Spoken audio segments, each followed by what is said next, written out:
Poslanci opozicije, ki smo člani preiskovalne komisije za ugotovitev politične odgovornosti nosilcev javnih funkcij pri pripravi izvedbe pogodbe o nakupu pehotnih bojnih vozil poznanih pod imenom Patri, preko posrednika Rotisa, smo se udeležili 5. nujne seje.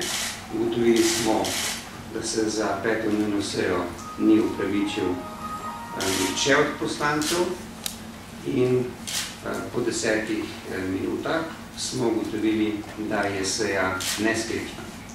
S tem so poslanci vladajoče koalicije preprečili zaključek dela preiskovalne komisije, kot ga predvideva zakon o parlamentarni preiskavi. Mi smo namreč danes želeli obravnavati in za zadnjo sejo Državnega zbora posredovati delno poročilo. Aktualna oblast, ki dela vse, kar je možno za to, da bi se utišala resnica o eni največjih afer, resnica o njeni lastni vpletenosti, sume korupcije in podkupovanja, je za temi dejanji, tudi z neudeležbo danes, naredila naslednjo za nas nerazumljivo potezo. Če boj proti korupciji in klientelizmu ni navaden blef, potem bi aktualna oblast, vladajoča koalicija, predsednik Državnega zbora, predsednik vlade Janez Janša, morala dovoliti, da bi se delo edine opozicijske parlamentarne preiskovalne komisije v tem mandatu lahko končalo. To je bilo danes preprečeno.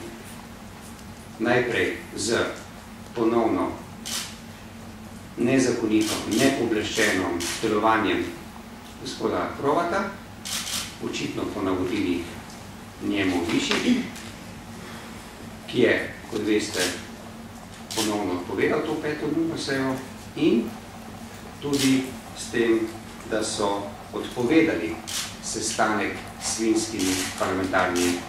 svinskimi preiskovalnimi organi.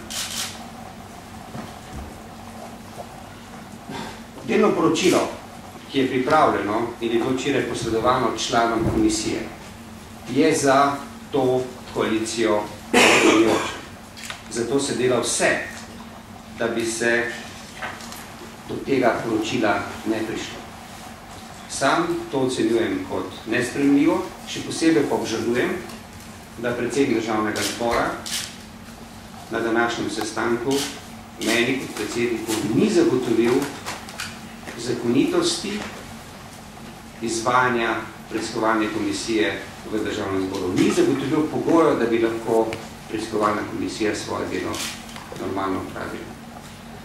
Zato seveda je to dejstvo, da predsednik Državnega zbora vse to v njemu opazuje, zame osebno nesprejemljivo. Poročilo je pripravljeno, po zakonu bi ga morali sprejeti in ga posredovati Državnemu zboru. Zakaj vse tega ne želijo, je pa razvidno iz vsebine poročila. Poročilo je zaenkrat še v določenih delih interno, vendar pa lahko povem, da smo želeli predlagati Državnemu zboru nekaj sklepov. Eden od sklepov je poznan sklep, da se spremeni zakon o reviziji postopkov javnega naročanja, zato da bo za vsakih letnih 300-400 milijonov obrambnih naročil tudi veljala pravna varnost. Potem pa seveda ugotavljamo, da na podlagi dokumentacije, ki je zbrana, ne moremo odpraviti suma, da je bil posel v zvezi z nabavo vozil 8x8 politično dogovoren, voden netransparentno in je po svoji naravi negospodaren.